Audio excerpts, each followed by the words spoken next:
começar, antes de passar a palavra para os diretores e produtores e tudo mais que está nos créditos, explicar um pouco também do porquê que a gente está aqui. Além de ser uma super oportunidade de ser a primeira vez que a gente está exibindo publicamente, acho que desse tamanho, né? É uma estreia mesmo, uma pré-estreia, é um lançamento. É muito legal um filme que é daqui, produzido em São Carlos, poder passar aqui e passar um evento que circula muita gente, que a gente está falando de muitas alternativas de mundo, a gente fala de tecnologia, a gente está falando de inovação, e é um pouco uma provocação para a gente pensar o que precisa continuar, olha as pombas da paz aqui, o que precisa continuar mesmo de background, enquanto a gente discute, né, desenvolvimento com a sustentabilidade, né? E aí já deixo o convite que o filme, a partir de amanhã, ele fica disponível para que qualquer pessoa possa organizar a sua própria sessão. Pode ser em casa, com a família, pode ser na escola, pode ser num grupo de vizinhos, e pode ser num telão lindo desses, pode ser num projetor, pode ser numa TV, pode ser do jeito que for. Porque o que a gente quer é que o filme seja assistido e que a gente converse sobre o filme, né? Então, quanto mais as pessoas assistirem junto e poderem conversar sobre isso, é melhor.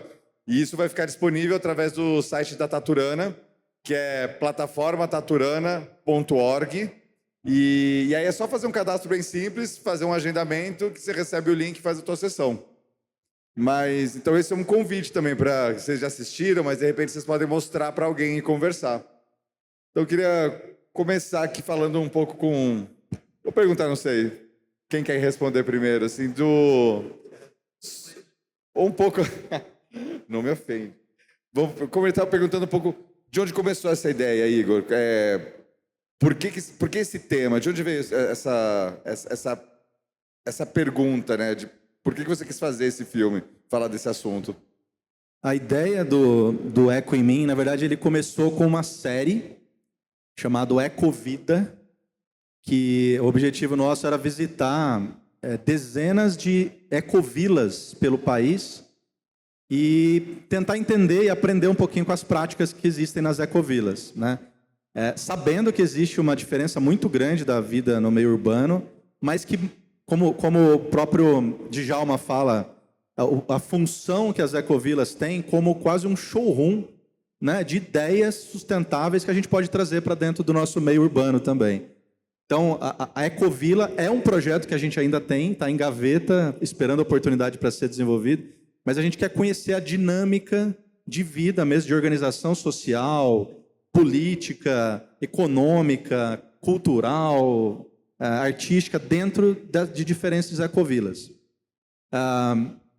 Com o passar do tempo, esse projeto sendo desenvolvido, surgiu uma oportunidade de reescrever o projeto em formato de um longa, né? Aí, ao invés de visitar várias ecovilas, nós trouxemos o tema sustentabilidade, mas nos soltamos um pouco da restrição de retratar o ambiente interno de ecovilas e visitamos personagens em diversos cenários, até mais próximos da gente, né? Que das 5 personagens aqui, a intenção é que, com pelo menos algumas das situações que elas vivam, a gente possa causar algum tipo de identificação, né? Então, a gente entendeu que esses territórios mais diversos podiam dar mais essa visão de isso também pode acontecer na minha casa, né? E aí foi o processo de evolução até chegar no Eco em Mim aqui de forma bem reduzida, né? E aí veio pandemia no meio do caminho, a gente não sabia se ia produzir ou não e resolvemos usufruir, na verdade, do isolamento social para fazer com que o filme pudesse ser produzido de um único formato, que era enviando as câmeras para os personagens, né? Então, isso trouxe um desafio técnico muito grande, porque nenhum personagem é produtor cinematográfico, mas, ao mesmo tempo, traz um olhar mais intimista na vida dos personagens, né? Então, a gente perde um pouco da estética, da beleza, estética mesmo, de quadros, de iluminação, até de áudio, né? E foi uma coisa que aqui prejudicou um pouquinho, né? O próprio ruído dos outros eventos. Em algumas falas eu percebi, como é a primeira sessão que a gente está fazendo, aberto, né? A gente está testando também isso, né? Então deu para perceber que o áudio também é captado pelos próprios personagens, né? Mas nesse contraponto entre perder um pouco da estética e ganhar em olhar mais íntimo, Eu acho que o filme trouxe isso muito, né? Da câmera na mão do personagem, tanto que elas aparecem várias vezes até em espelhos, né? É uma forma da gente lembrar quem está assistindo, puta, a produção é por elas mesmas, né? E aí nós recebemos um material bruto gigantesco, né? E o trabalho foi fazer essa costura desse material todo, que tem horas e horas de materiais, dezenas de horas de materiais, para fazer um filme que, pela nossa proposta, deveria mesmo ser um longa, né? Ele está com 73 minutos. E aí o Leandro assumiu diversos papéis no filme. O Leandro teve uma atitude de muita coragem aí dentro do projeto, né? Além de montar o filme, nós tivemos um primeiro montador. O Leandro assumiu o projeto para fazer uma nova montagem e estava na direção, na co-direção, junto desde o início também. Então, até passo para o Lê também, se quiser falar um pouquinho do processo, né, Lê? Porque foi bastante difícil, bastante complicado transitar nas decisões de mudança, né? Nós tivemos um BR Lab no meio do caminho, que acho que é legal falar também, o pessoal que ajudou muito com opiniões de vários cineastas aqui do país. E o propósito do filme é isso, é poder provocar esse tipo de discussão depois dentro de casa, né? Então, e até no sistema educacional, como a gente fala muito, de levar para as escolas a questão climática, né? Então a gente mostra até o exemplo do menininho falando dos insetos, né? Mas para falar, puxa, a gente precisa levar essa temática antes, né? Para a base da educação mesmo. Aí que vem uma grande transformação. Enfim, tem muito assunto aqui. Se o Lê quiser complementar, Lê, com qualquer assunto e falar um pouquinho do processo, você tem muito mais propriedade do que eu, inclusive, para falar de montagem, de escolhas, de decisões, aí desse desafio todo. Eu ia puxar mesmo isso, Leandro, para você falar um pouco desse processo, até de como foi recebendo esse material.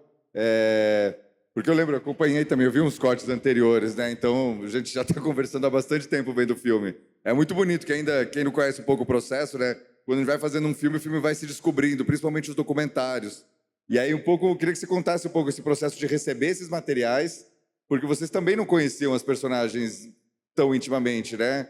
E como foi ir conhecendo essas pessoas e o processo de aprendizado também com as mensagens que ela ia trazendo para poder entender como que isso ia se conectar num filme. Eu acho que uma frase que o Igor trouxe que resume bem, em alguns momentos a gente realmente teve que fazer um processo de desapego visual e estético. Por quê? Porque realmente a mensagem que elas traziam superavam essa entre aspas, deficiência técnica que elas poderiam ter operando uma câmera, né? E aí, quando a gente começou a receber os materiais, eu pelo menos fiquei fiquei muito surpreso positivamente falando, porque por mais que elas não tenham esse conhecimento audiovisual, algumas delas têm ali trabalham diretamente, por exemplo, a Nicole, a própria Vivi, a Amanda, elas trabalham diretamente com redes sociais, né? Então elas têm um domínio de oratória e tudo mais, que elas conseguiram transmitir muito bem a história delas através da imagem. E aí essa ideia de você pegar o lado mais íntimo, o que nós, se fôssemos gravá-las, teríamos infinitas dificuldades e empecilhos de realizar, eu acho que foi o que deu o charme para a narrativa delas, né? Então, elas poderem se sentir à vontade de falar quem elas são e no que elas realmente acreditam, eu acho que é aí que está o brilho para mim do filme, né? E foi uma proposta que foi desde o início, né? A gente entendeu que a gente teria uma pandemia no caminho, a gente precisava gravar, a gente queria gravar, mas a gente não podia ir para set, não tinha essa possibilidade. Então, foi um ato de coragem da nossa parte, da produtora, mas também delas, de falar assim, não, eu recebo essa câmera. E aí a gente fez, foi legal que a gente fez umas videoaulas, digamos assim, online, né? Então a gente chamou elas, abriu câmera com elas, e olha, é esse botão que usa para dar o REC, evite fazer isso, evite fazer aquilo. A gente tentou direcioná-las no quesito técnico, né, o máximo possível. E, assim, de verdade, a hora que a gente começou a receber o material, a gente viu que o material falava muito. O material era muito rico, narrativamente falando. Né? Eu tenho uma outra dúvida aqui, não sei para vocês dois também. É filmado na pandemia, a gente percebe as máscaras, mas não se fala da pandemia no filme. Isso é uma escolha? Não se falou, vocês tiraram falar referência da pandemia? E se vocês acham que o estar na pandemia também colocou as pessoas mais, não só para se mostrar, mas para estar realmente repensando essas questões? Elas e vocês, como é que foi essa relação de pandemia? Nos primeiros cortes, a gente tinha, sim, algumas referências à pandemia. Porém, com o passar do tempo e alguns retornos que a gente teve das primeiras exibições, a gente percebeu que não fazia sentido datar o material. A gente não queria que o material fosse datado pela pandemia. Até porque o conceito que a gente está trazendo... Bom, a boa parte dessas gravações foram feitas durante a pandemia, mas se você olhar o contexto em que a gente está hoje, ver a seca que está acontecendo lá no Amazonas, está super atual. Então, a pandemia não trouxe nenhum benefício, digamos assim, narrativo. Então, a gente optou por tirá-la. A gente vê as máscaras, porque realmente eram critérios de segurança da época e tudo mais. Mas o filme superou a pandemia. Então, a gente entende que ele consegue, como você disse, o audiovisual, o cinema, ele é vivo, ele cria vida. Então, a gente entende que o filme ele tem uma vida longa justamente por conta disso. Eu achei genial isso, na verdade, porque tira o protagonismo, né? A pandemia parece que foi um tempo tão grande, profundo, pesado. Acho que não é tirar a importância, mas é poder falar que tem outras coisas que vão estar além, né? Inclusive, e não colocar só ela como vínculo. Enquanto fazer mais uma pergunta aqui, eu já queria falar, porque a gente queria muito ouvir vocês. Se tiverem comentários, se tiverem ideias, sugestões, se tiverem algum depoimento, alguma sensação, então quem quiser pode levantar a mão, a gente vai levando, pode chegar perto. Mas também, agora para o Igor mesmo, uma pergunta, Igor. Porque vocês aqui em São Carlos estão há muito tempo falando de muitos assuntos, né? Vocês estão sempre um pouco... É uma das primeiras produtoras, né, da cidade, pelo menos como a gente conhece o audiovisual hoje, né? Somos pioneiros da imagem e som aqui, né? Eu ainda sou mais dinossauro. E como você acha que essa participação de trazer o audiovisual, de conectar com esses temas... Porque vocês não tinham tanta prática de documentários, né? Vocês trabalham muito com conteúdo infantil, que tem muito a ver também com essa coisa de trazer os estímulos. E isso de trazer o documentário, trazer um tema desses, como você vê isso dentro da produção audiovisual, dentro da cidade, desses apoios que existem por aqui, dessa maneira de construir a sociedade? Na verdade, documentários, a gente tem trabalhado bastante dentro da OSS também, desde o princípio. A gente começou trabalhando muito com documentários acadêmicos, né, dentro da universidade, documentários de questões sociais e ambientais, desde o início, mas dentro de departamentos da UFSCar. Falar sobre essa temática ambiental num documentário sendo produzido aqui em São Carlos, eu acho que faz parte do nosso desejo de escolha de mensagens que a gente quer colocar nos nossos filmes. Né? A gente tem dentro da OSS um propósito comum, né, que nós escolhemos dentro da OSS, na área, no núcleo que a gente produz os nossos próprios conteúdos, de trabalhar com temáticas de impacto positivo, né? Principalmente com educação, questões, quando a gente fala com criança, principalmente, né, a gente está falando de levar cultura para o público infantil. E a gente também tem uma série de educação para o público adulto, né, que é os Sementes da Educação, e questões ambientais, agora com o ECO e com outros projetos que a gente tem em vista também, sociais e ambientais sempre muito interligados, né? E São Carlos, cara, eu acho que tem um benefício muito grande por conta das universidades aqui. Então, por exemplo, para falar no primeiro documentário nosso sobre educação, foi fundamental uma parceria que nós tivemos com a UFSCar, onde participaram do nosso time do documentário especialistas em educação que nos ajudaram a fazer, por exemplo, a escolha das escolas inovadoras que iam fazer parte daquela série. E depois trabalharam com a gente em várias questões de assuntos muito... que a gente precisava de uma fala de um especialista para tratar, né? Então, a gente tem acesso a conhecimento muito fácil aqui, a pessoas de referência em diversas áreas. né? E muito nas áreas que a gente escolheu falar, né? Então é uma união entre o nosso desejo de usar o audiovisual enquanto ferramenta de transformação social, né? Esse filme é um resultado disso, e ao mesmo tempo das conexões que a gente consegue fazer aqui em São Carlos, que dão base acadêmica, teórica, redes de acesso, né? Para a gente conseguir encontrar os personagens, por exemplo. Então foi um trabalho de pesquisa, mas um dos profissionais que está dentro do filme, que é o Djalma, é de São Carlos, né? E é um cara que entende demais desse assunto e ajudou muito a fazer essa costura entre as personagens, né? Então, São Carlos ofereceu muita gente para a gente fazer essas conexões e somado com o nosso desejo mesmo de dar essa direção para o que a gente produz, né? Escolher mesmo algo que possa ter impacto. Isso dentro do núcleo de produção independente nosso, que a gente chama de OS cultural, né? Muito legal. Alguém levantou uma mãozinha aí? Não? Eu acho muito interessante isso, né? Porque você falou muito dessa coisa de onde vem dentro da academia, desse tipo de documentários.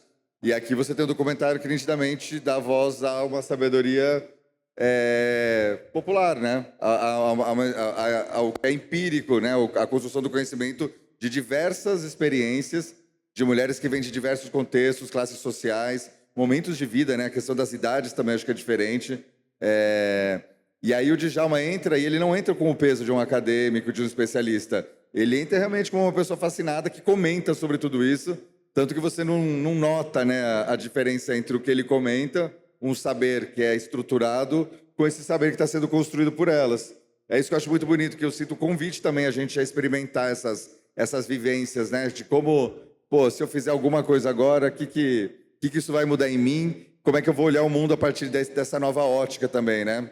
Eu acho que isso, para mim, isso foi uma das coisas que me pegou desde o começo, para a gente ter vontade de continuar circulando com o filme. Eu acho que um exemplo muito legal é da personagem Dona Zita, né? O quanto que a simplicidade e a sabedoria dela representam o personagem, a pessoa, né? Ela não é um personagem, ela é a Dona Zita, né? Inclusive, ela está na programação aqui do evento, ela vai participar de um painel, né? De discussão. Antes da pergunta, sim, né? Nós vamos ter um painel que chama Futuro Ancestral, que é justamente olhando para onde a gente vai, trazendo essas pessoas que estão, né? São Carlos tem mais de 50 etnias indígenas aqui. Então a gente vai pôr essa galera, Dona Zita, enfim, e outras pessoas para poder debater sobre esse tema, né? Mas eu pedi para fazer uma pergunta, porque assim, tem a figura do Djalma, que como você colocou, ele comenta, né, ele não como especialista, mas como uma pessoa que vivencia essas questões todas. Mas de onde veio a escolha de mulheres? O porquê mulher? Esse é um ponto bastante interessante do filme, porque a gente vai voltar um pouquinho na história ali da criação do Eco. Então tinha o Ecovida, né, que era uma série que a gente estava querendo produzir. Chegamos ali na hora de vamos então traduzir isso para um documentário porque está fazendo sentido e tal. Recebemos várias indicações. A gente passou por um laboratório audiovisual com o pessoal do BR Lab, inclusive, e aí tudo estava indicando então para seguir com esse documentário. E a escrita de um documentário como esse, ela é complexa, né? Porque às vezes a gente não tem necessariamente a pessoa que a gente vai gravar. Então, quando a gente começou a escrever o pré-roteiro, digamos assim, desse documentário, a gente foi atrás de alguns estereótipos mesmo. Então a gente pensou, poxa,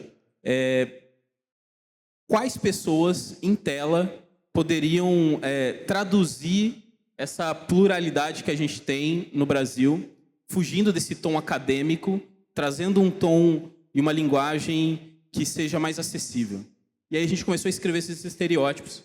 E aí a nossa produção foi atrás dessas pessoas e começou a pesquisa. E assim, 95% das pessoas que a gente encontrou eram mulheres. Todas essas lideranças eram mulheres. Não foi proposital, mas foi uma grata surpresa para a gente durante o processo. Todas as pessoas que realmente se engajavam na causa, todas as pessoas que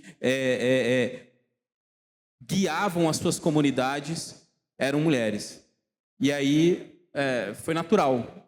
Eu acho que até esse ponto acabou retratando muito da nossa realidade.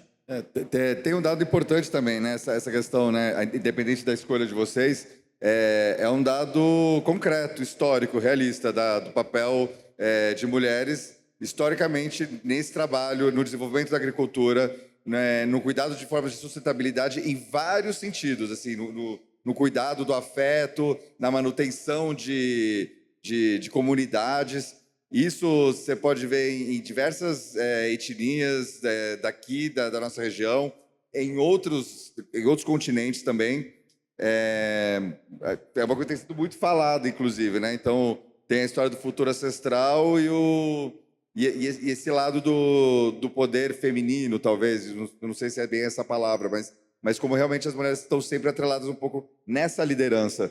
E que leva a gente a discutir um pouco também, né? Que, na verdade, a força patriarcal é muito recente para a história do universo e do planeta e do desenvolvimento da humanidade, e que é realmente uma força de apagamento. Então, não é que agora está se conquistando lugares. Não, a gente está tirando um pouco os véus para poder enxergar um poder que sempre esteve presente e que, de certa maneira, construiu a gente enquanto sociedade, enquanto humanidade. Né? A relação dessa manutenção da vida e da prosperidade, essa figura da mulher está ligada em diversas culturas milenares. Então, é interessante trazer essa relação um pouco na linha do que está ali, né? Cada pessoa vem de algum lugar e tem a sua história. Não tem uma receita de bolo, né? O Djalma fala isso. Mas as coisas convergem. E eu acho que isso é uma coisa bonita. Em tempos polarizados, a gente começa a entender que existe menos um caminho único e mais uma estratégia da gente se perceber e comunicar esses nossos progressos, né? E tem a ver com a história da diversidade, né? A diversidade de pensamento, das formas de viver. Você não precisa acabar com as cidades para poder ter uma cidade que possa respeitar outras formas de viver, respeitar o planeta, respeitar o consumo de energia, de água e tudo isso, né? Eu gostei bastante, assim, esteticamente ele tem uma unidade muito boa em termos de imagem e o ritmo, né, de todas as autorreportagens, vamos dizer assim, né, de cada personagem. Eles têm uma personalidade marcante, eu senti isso, né? Isso é um ponto muito positivo dentro dessa ideia de que vocês construíram a partir de uma concepção de liberdade completa deles, né? E aí eu queria entender metodologicamente como que vocês passaram a bola para eles executarem esse roteiro. Em termos de, vocês deram um traçado geral, olha, você começa contando daqui, ou você pega esse tema, como que foi isso? Eu acho que essa questão do feminino, né, ela é uma consequência um pouco dessa dinâmica alternativa mesmo, de ter uma visão diferenciada do mundo e executar essa visão a partir dessa luta mesmo, de enfrentamento, né, de ir em frente, né? A senhora lá, dona Nita, né? Zita. É uma força muito, assim, ela passa uma inteligência natural, né? E também uma serenidade muito grande, que dinamiza todo o filme, assim. As outras mulheres acompanham esse ritmo, cada uma dentro do seu contexto, né? Essa variedade de contextos também é interessante. Quando você pega o condomínio lá, que trabalha a ideia do lixo reciclado, né? Que é uma outra realidade, mas que também tem a mesma dinâmica. Então, assim, parabéns pelo trabalho, né? Que eu acho que tem que ter mais coisas desse gênero e continuem fazendo, por favor. E aí eu queria saber dessa questão metodológica mesmo, como que foi, né? Eu sei que depois vocês pegaram todo o material, fizeram uma revisão, mas teve esse traçado geral? O primeiro contato que a gente teve com as personagens foi durante a pesquisa, então a gente já conheceu um pouco da história de vida de cada uma delas. E a Dona Zita foi uma que apaixonou a gente de cara, assim. Todo mundo que assiste o filme arrepia, assim. Eu lembro de ter ido ao assentamento, de ter ido lá conversar com ela e ficar assim horas sentado ouvindo ela e o marido falar sobre a vida deles. Assim, é incrível. São pessoas incríveis. Então fica aí o convite para assistirem o painel dela, inclusive, reforço. Durante as entrevistas, a gente começou, obviamente, como profissionais audiovisuais, a gente começou a reconhecer alguns pontos muito fortes assim da narrativa delas. Então, o que a gente propôs para elas foi: contem para a gente como é a vida de vocês, fiquem livres para mostrar o dia a dia de vocês. O que a gente gostaria que vocês mostrassem fosse...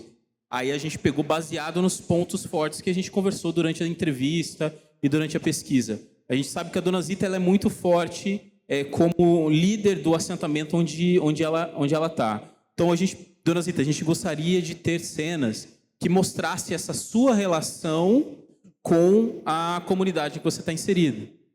A Nicole, por exemplo, é muito forte a relação dela com a família, com os filhos, e como ela educa e ensina os filhos a verem o mundo com essa visão sustentável e regenerativa. Então, a gente pediu para a Nicole, mostre a sua realidade e, se possível, mostre como é a sua relação mãe com a sua relação de mãe, a sua relação de esposa. Então, com todas essas personagens, essa foi a estratégia. Porque a gente tinha, obviamente, um receio de... Dois receios, primeiro. Primeiro, de deixar a câmera com elas e, obviamente, acabar norteando e engessando muito a narrativa, o que, consequentemente, não traria o resultado que a gente viu em tela, porque aí não seria a visão delas, e sim a nossa traduzida pela lente delas, e não era isso que a gente queria. E o segundo receio que a gente tinha era de entregar a câmera para elas, e elas, talvez por medo ou falta de habilidade audiovisual, não conseguirem gravar a sua própria diária, né? O seu dia a dia. Então, a gente teve esse cuidado de, durante a entrevista, mapear os pontos fortes e pedir para que elas gravassem os pontos fortes, como se fosse uma espécie de direção, de direcionamento, mas que, ao mesmo tempo, deixasse com que todas ficassem livres para a gente receber o material e, na pós-produção, a gente, então, definir quais seriam os caminhos. A gente tinha um pré-roteiro. Eu posso dizer, como roteirista, que basicamente 20% do pré-roteiro é o filme, assim, porque realmente ele criou vida própria e foi caminhando. E do pré-roteiro que a gente tem, basicamente, é o estereótipos mesmo que a gente buscou. A gente quer uma personagem que esteja num condomínio vertical, numa grande cidade. A gente quer uma líder de assentamento. Então, isso permaneceu, porque era o forte. Agora, o restante, a gente foi de verdade na onda do que elas foram entregando para a gente. De gravação? Não. Assim, elas não ficaram livres, mas vocês deram 2 meses de trabalho, 4 meses, quanto tempo você precisava? A limitação de tempo foi, digamos, o tempo que elas ficaram com o equipamento em mãos. Mas, assim, se elas quisessem gravar 24 horas por dia, elas poderiam gravar 24 horas por dia. Até, eu acho que foi se eu não me engano, da Nicole. Quando a gente começou a receber os arquivos da Nicole, assim, a primeira montagem deu um certo susto, porque a gente viu aquela quantidade de material. Mas quantos meses elas ficaram com as câmeras? Uma semana e meia, 2. Uma semana e meia, 2.